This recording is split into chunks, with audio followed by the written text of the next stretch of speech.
Hello guys, good evening. So ito na guys, ito na yung payout ko guys, second payout, yung estimated noong November 22.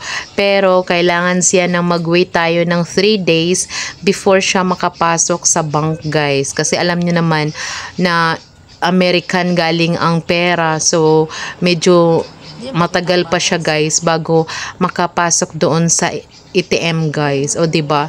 So ngayon andito na tayo sa ATM ng Metrobank guys. I-check na natin kung mayroon bang laman at kung magkano ang laman guys. O 'di ba?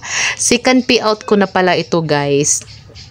Kasi noong October 22, first payout ko guys. So ngayon, i-withdraw na natin yung second payout guys.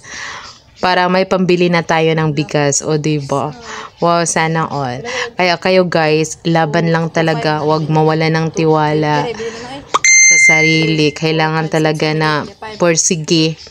Upload lang lagi, yun talaga is the key, ang upload. Upload kahit na pula ang dashboard, basta upload ka lang ng upload. Si Meta na ang bahala dyan.